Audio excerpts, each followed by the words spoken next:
بسم اللہ الرحمن الرحیم۔ اللہ تبارک و تعالیٰ کے پاکیزہ نام سے آغاز کرتے ہیں جو بہت مہربان نہایت رحم والا ہے۔ پچھلے پروگرام میں آخر میں یہ کلام ہو رہا تھا کہ امام بخاری رحمۃ اللہ علیہ نے یہاں پر ایک باب تو قائم کیا، اس کا باقاعدہ عنوان لکھا ہے، لیکن اس کے تحت کوئی حدیث لے کر نہیں آئے۔ باب کیا ہے کہ باب انتقام رب عز وجل من خلقہ بالقحط اذا انتہت محارمہ، کہ جب اللہ تعالیٰ کی حدود کو پامال کیا جائے تو اللہ تبارک و تعالیٰ کا قحط طاری کر کے اپنی مخلوق سے انتقام لینے کا باب۔ تو باب اس کا مطلب ہے باب تو یہ سوچ تو ظاہر کر رہا ہے کہ امام بخاری رحمۃ اللہ علیہ کی سوچ کیا ہے، آپ کی فکر کیا ہے، یہ تو آپ کا ظاہر ہو گیا، آپ کا نظریہ کیا ہے۔ وہ یہی ہے کہ جب کوئی اللہ تبارک و تعالیٰ کی حرام کردہ چیزوں کا پاس لحاظ نہ کرے تو پھر اللہ تعالیٰ انتقام لیتا ہے۔ انتقام کا مطلب دنیا کے اندر ہی بعض اوقات بعض اعمال کی سزا جاری کر دیتا ہے، اور ان میں سے ایک ہوتی ہے قحط سالی۔ چنانچہ اگر کسی مقام پر بارش بند ہو گئی ہے بہت زیادہ تو اس کا مطلب ہے کہ یہ ہو سکتا ہے کہ وہاں حرام کام ہے، اس کی وجہ سے ایسا ہو رہا ہے۔ اب آپ یہ کہیں گے کہ جی باہر کے ملکوں میں بعض جگہ ایسا ہے کہ بہت تسلسل سے بارش ہوتی ہے، نیکیوں کی بڑی نعمتوں کی بڑی فراوانی ہے، لیکن وہ لوگ تو غیر مسلم ہیں، وہ لوگ کافر ہیں، وہ اللہ کے وجود کو جس طرح تسلیم کرنا چاہیے نہیں کرتے ہیں، ہمارے نبی کو نبی نہیں مانتے، قرآن کو قرآن نہیں مانتے ہیں، اور مطلب اسلام کا انکار کرتے ہیں۔ اس کے باوجود انہیں تو نعمتیں ملتی چلی جا رہی ہیں، تو کیا کفر سے بڑھ کر کوئی اللہ تبارک و تعالیٰ کی نعمتوں کی ناشکری ہو سکتی ہے؟ تو پھر ان کے ساتھ یہ معاملات کیوں نہیں ہوتے؟ اس کا جواب یہ ہے کہ اگر ان کے ساتھ ایسے معاملات کر دیے جائیں تو یاد رکھیں کہ پھر بہت سارے کفار ان چیزوں کو دیکھ کر ایمان لے آئیں گے کہ ہاں بھئی ہم نے کفر اختیار کیا، اس کی وجہ سے ہمارے ساتھ ایسا ہو رہا ہے، اور اسلام و مسلمان جو ہیں وہ نعمتوں میں ہیں، تو لہٰذا ہمیں بھی اسلام قبول کر لینا چاہیے۔ اور اس طرح کی علامات کو دیکھ کر اسلام قبول کرنا بعض اوقات جو ہے وہ مطلب ویلڈ نہیں ہوتا۔ اس طرح کے مطلب یہ تو خیر غیب کی چیز نہیں ہے، مسلمان اس کو مان لیا جائے گا اگر کوئی اس طرح قحط سالی میں مبتلا ہو کے اسلام لے آتا ہے، لیکن بعض غیبی امور ہوتے ہیں اگر وہ ظاہر کر دیے جاتے، مثال کے طور پر جیسے نبی کریم صلی اللہ علیہ وسلم نے ایک دفعہ فرمایا کہ میں نے جنت میں ایک گچھا دیکھا، چاہا کہ تو اسے توڑ کر تمہارے لیے زمین پر لے آؤں، لیکن پھر اس خیال سے باز آ گیا کہ تم اسے قیامت تک کھاتے رہتے، یعنی وہ ختم نہ ہوتا اور یہ غیبی چیز ظاہر ہوتی، کفار ایمان لے آتے۔ تو اگر اس طرح پے در پہ معاملات ہوتے اور کافر ایمان لے آتے تو پھر امتحان کس چیز کا رہتا، آزمائش کس طرح کی رہتی؟ اگرچہ چلے ان کا اسلام مان لیا جاتا لیکن وہ آزمائش کا تصور ختم ہو جاتا۔ یہی تو امتحان ہے اللہ تبارک و تعالیٰ کا کہ کفار کے کفر کے باوجود ان کو بے شمار نعمتیں دے کر ایک ان کا امتحان، دوسرا مسلمانوں کا امتحان کہ ہم مسلمان ہیں پستی میں نظر آئے یا قحط سالی میں مبتلا نظر آئے، اور غیر مسلم ترقی کرتا ہوا نظر آئے، نعمتوں کی فراوانی میں نظر آئے، تو یہ مسلمان کے لیے بھی امتحان ہے کہ وہ اللہ کی رضا پر راضی ہے یا نہیں ہے۔ وہ اسلام کی دولت کو سب سے بڑی دولت تصور کرتے ہوئے ان کو ملنے والی ادنی سی دولتوں کو حقیر سمجھ کے نظر انداز کرنے کے لیے تیار ہے یا نہیں ہے، یہ امتحان ہے۔ اور پھر میرے آقا صلی اللہ علیہ وسلم کی واضح حدیث دیکھیے، سرکار نے ارشاد فرمایا کہ دنیا مومن کے لیے قید خانہ اور کافر کے لیے جنت ہے۔ یہ تو خود میرے آقا صلی اللہ علیہ وسلم نے ارشاد فرما دیا کہ کافر کو اللہ تعالیٰ دنیا کے اندر بہت کچھ عطا فرمائے گا لیکن آخرت میں کچھ بھی نہیں، لہذا ان کی مثال تو آپ لیں ہی نہیں۔ اب رہا مسلمان کو کبھی قحط سالی ہوتی ہے اللہ تعالیٰ کی طرف سے فقط آزمائش، یہ اس صورت میں ہوگا جب سارے کے سارے نیک پرہیزگار متقی ہوں اور پھر بھی ان کے اوپر آزمائش آ رہی ہو تو ہم کہیں گے کہ یہ صرف اللہ کا ایک امتحان ہے، ایک اللہ کی طرف سے آزمائش ہے۔ لیکن اگر ہم میں گناہ کرنے والے ہوں، خطائیں کرنے والے ہوں، پھر کچھ ایسا ہو تو ہم یہ کہہ سکتے ہیں کہ اللہ تعالیٰ کی طرف سے عارضی سزا ہے۔ تو یہ ہو سکتا ہے کہ جیسے یہ مطلب عنوان بتا رہا ہے کہ ایسا کبھی ہوتا ہے کہ اللہ تعالیٰ ہمارے ہی اعمال کا بدلہ پھر ہمیں عطا فرما دیتا ہے، اس پر پھر ہمیں اللہ تعالیٰ کی بارگاہ میں استغفار کرنا چاہیے۔ اگلے باب کی طرف آتے ہیں، باب الاستسقاء فی المسجد الجامعی، جامع مسجد میں بارش طلب کرنے کا باب۔ یہ طویل حدیث پہلے بھی مختلف حوالوں سے مطلب مختلف الفاظ سے آئی ہے، پھر اس کو بیان کیا امام بخاری نے۔ حدیث نمبر ہے 1013۔ حضرت انس بن مالک رضی اللہ تعالی عنہ راوی ہیں وہ آپ ذکر کر رہے تھے کہ جمعے کے دن ایک شخص ممبر کے سامنے والے دروازے سے داخل ہوا اور رسول اللہ صلی اللہ علیہ وسلم اس وقت کھڑے ہوئے خطبہ دے رہے تھے۔ وہ شخص رسول اللہ صلی اللہ علیہ وسلم کی طرف منہ کر کے کھڑا ہو گیا، پھر اس نے کہا یا رسول اللہ صلی اللہ علیہ وسلم، مویشی ہلاک ہو گئے اور راستے منقطع ہو گئے، لہٰذا آپ اللہ سے دعا کیجئے کہ وہ ہم پر بارش نازل کرے۔ حضرت انس رضی اللہ تعالیٰ عنہ کہتے ہیں کہ پس نبی کریم صلی اللہ علیہ وسلم نے اپنے دونوں دستے مبارکہ بلند کر دیے، پھر دعا کی اے اللہ ہم پر بارش نازل فرما، اے اللہ ہم پر بارش نازل کر، اے اللہ ہم پر بارش نازل فرما۔ 3 دفعہ سرکار نے دعا کی۔ حضرت انس رضی اللہ تعالیٰ عنہ کہتے ہیں اور اللہ تعالیٰ کی قسم کھا کے فرماتے ہیں کہ اللہ تعالیٰ کی قسم، ہم آسمان میں اکٹھے بادل دیکھ رہے تھے، نہ متفرق بادل، یعنی کوئی بھی آسمان پہ نہ جمع بادل تھے نہ خالی، بالکل کھلا ہوا آسمان تھا، اور نہ کوئی اور چیز، نہ ہمارے اور صلع پہاڑ کے درمیان کوئی بادل چھپا ہوا تھا، اور نہ کسی حویلی اور گھر کے درمیان کہیں، یعنی پورا آسمان خالی تھا، ایک بادل کا ٹکڑا بھی نظر نہیں آ رہا تھا۔ پھر اچانک صلع پہاڑ کے پیچھے سے ڈھال کی طرح بادل امڑ آئے، اور جب وہ آسمان کے وسط میں پہنچے تو منتشر ہو گئے، یعنی ایسے آئے یوں جمع ہو گئے اور پھر ایسے پھیل گئے پورے مدینے کے اوپر، پھر برسنے لگے۔ حضرت انس بن مالک رضی اللہ تعالیٰ عنہ کہتے ہیں اور خدا کی قسم ہم نے 6 دن تک سورج نہیں دیکھا، یعنی بادل جمے رہے اپنی جگہ پر اور برستے رہے 6 دن تک۔ پھر فرماتے ہیں کہ اگلے جمعے کو ایک شخص اسی دروازے سے داخل ہوا اور اس وقت رسول اللہ صلی اللہ علیہ وسلم کھڑے ہوئے خطبہ دے رہے تھے، پھر وہ آپ کی طرف منہ کر کے کھڑا ہو گیا اور عرض کرنے لگا اے اللہ کے رسول صلی اللہ علیہ وسلم، اموال ہلاک ہو گئے اور راستے منقطع ہو گئے، یعنی یہ تو اتنی بارش برسی ہے، 6 دن تک آپ اندازہ کریں نا کہ 6 دن تک جو بارش برسے گی تو کیا ہوگا۔ پھر نبی کریم صلی اللہ علیہ وسلم اور اس نے عرض کی کہ راستے منقطع ہو گئے، پس آپ اللہ تعالیٰ سے دعا کیجئے کہ وہ اب بارش کو روک لے۔ نبی کریم صلی اللہ علیہ وسلم نے یہ سن کر اپنے دونوں ہاتھوں کو بلند کیا، پھر آپ نے اللہ تعالیٰ کی بارگاہ میں دعا کی اے اللہ ہمارے ارد گرد بارش نازل کر، ہم پر نازل نہ فرما، اے اللہ ٹیلوں پر، پہاڑوں پر، میدانوں پر، پہاڑیوں پر، وادیوں پر اور درختوں کے اگنے کے مقامات پر بارش نازل فرما۔ حضرت انس رضی اللہ تعالیٰ عنہ بیان کرتے ہیں کہ پھر بارش فوراً بند ہو گئی اور ہم دھوپ میں چلنے پھرنے لگے۔ ایک راوی کہتے ہیں کہ میں نے حضرت انس رضی اللہ تعالیٰ عنہ سے پوچھا کیا یہ وہی پہلا شخص تھا جو پہلے جمعے آیا تھا، کہ یہ دوبارہ وہی کھڑا ہوا تھا؟ انہوں نے کہا کہ مجھے نہیں معلوم، یعنی یاد نہیں رہا کہ وہ پہلا شخص تھا یا نہیں تھا۔ تو آپ تھوڑا سا غور فرمائیے کہ کس قدر یہ نفیس حدیث ہے، میں پہلے بھی اس پر کلام کر چکا ہوں۔ پہلی بات تو یہ کہ نبی کریم صلی اللہ علیہ وسلم خطبہ دے رہے ہیں اور دوران خطبہ خاموش رہنا لازم ہے، یہی وجہ ہے کہ تمام جو جلیل القدر صحابہ سامنے بیٹھے ہوئے تو سب خاموش تھے، لیکن یہ شخص اندر داخل ہو کر بولے ہیں، اس سے ظاہر ہوتا ہے کہ یہ نبی کریم صلی اللہ علیہ وسلم کے قریب رہنے والے صحابیوں میں سے نہیں تھے، یہ اعرابی صحابی تھے جن کو دیہاتی بھی کہا جاتا ہے، کہ یہ دور دراز سے آتے تھے، نبی کریم صلی اللہ علیہ وسلم کی بارگاہ کے آداب پر مکمل طور پہ واقف نہ تھے، اس لیے انہوں نے آ کر اس طرح دوران خطبہ ہی نبی کریم صلی اللہ علیہ وسلم سے کلام کر دیا۔ اب یہ رحمت کونین صلی اللہ علیہ وسلم کی شفقت ہے کہ آپ نے اس کو منع نہیں فرمایا اور روکا نہیں، اور فوراً اس کی درخواست پر ہاتھ اٹھا دیے۔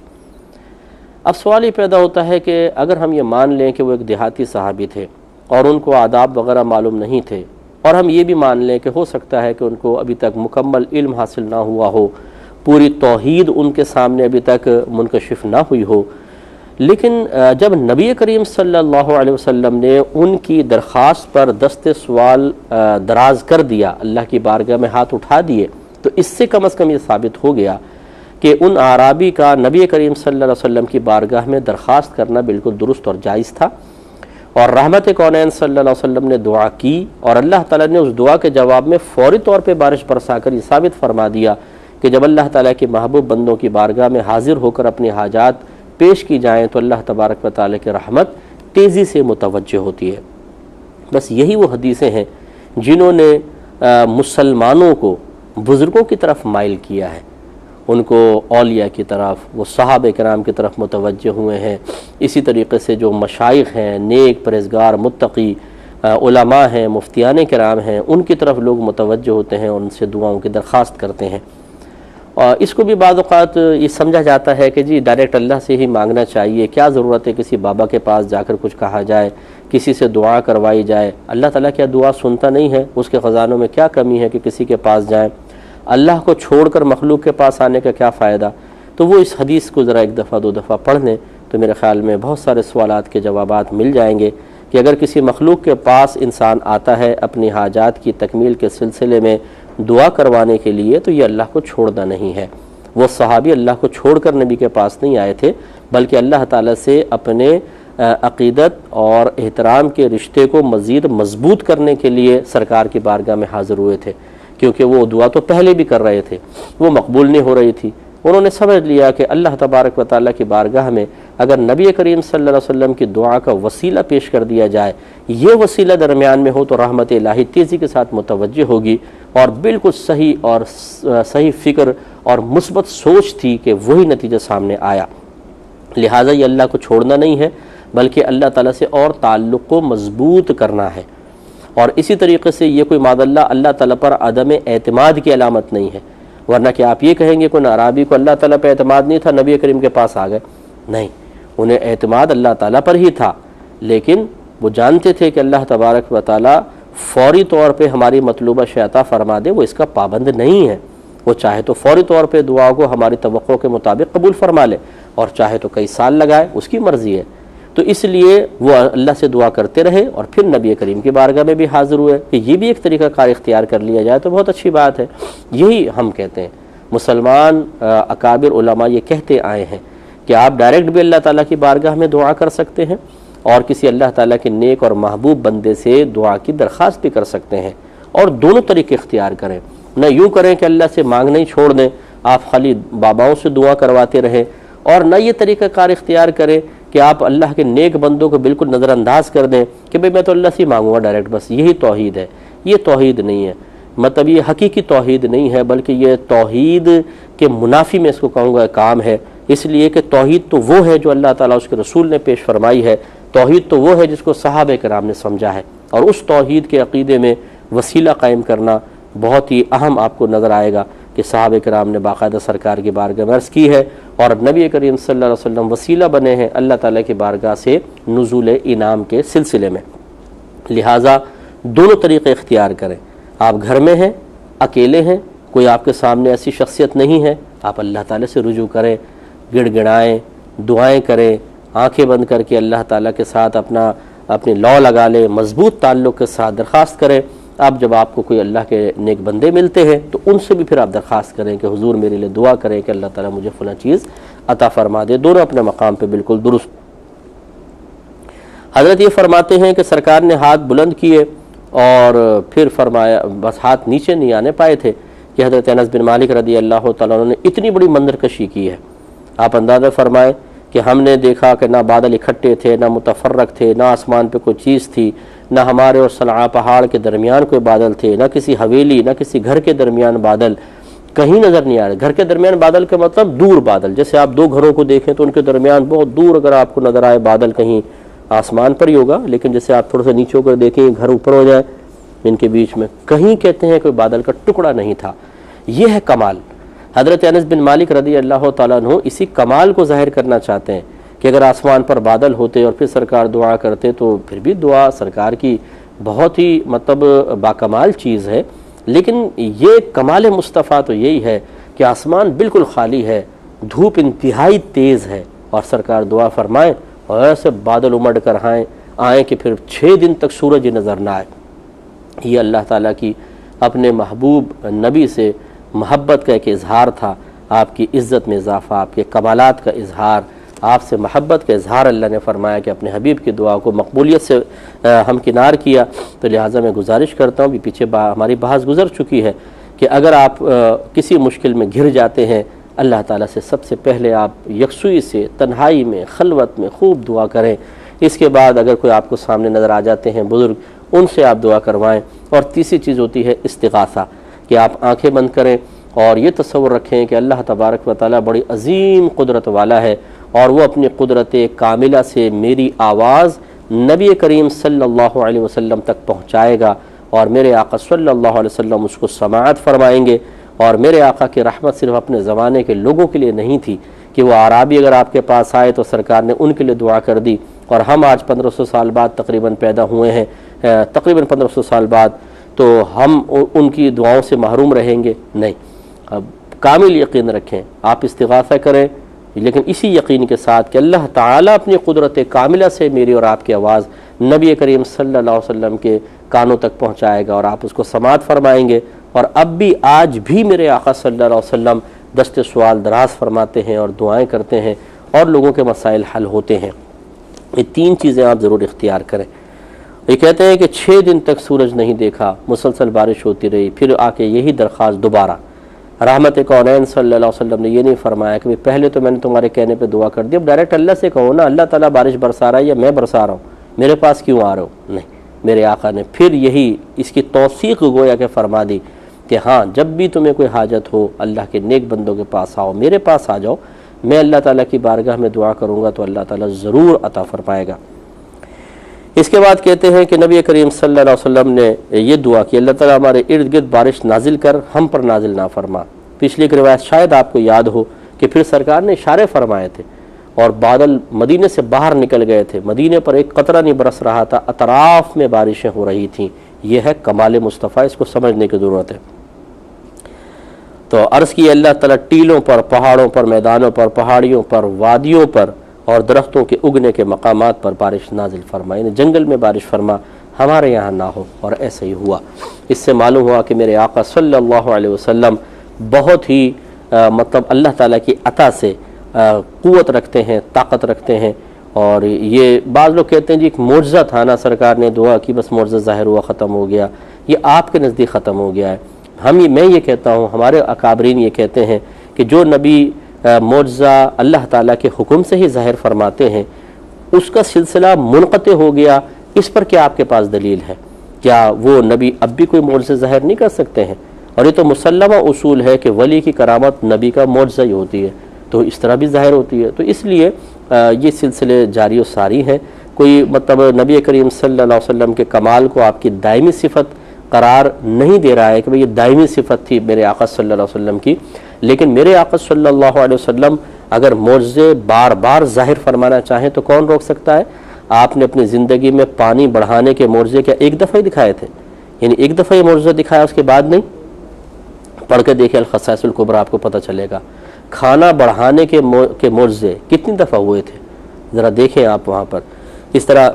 بارش کے لیے دعا فرمائی، کتنی مرتبہ بارشیں ہوئی ہیں؟ کیا ایک دفعہ ہوئی تھی؟ بہت سرکار کے معجزات ہیں جو تسلسل سے جاری و ساری ہیں، اور اب بھی ان کا سلسلہ جاری ہے۔ یہ کہہ دینا کہ اگر کوئی کہے کہ جی دیکھیں سرکار نے دعا فرمائی بارش ہو گئی، جی وہ تو ایک معجزہ تھا۔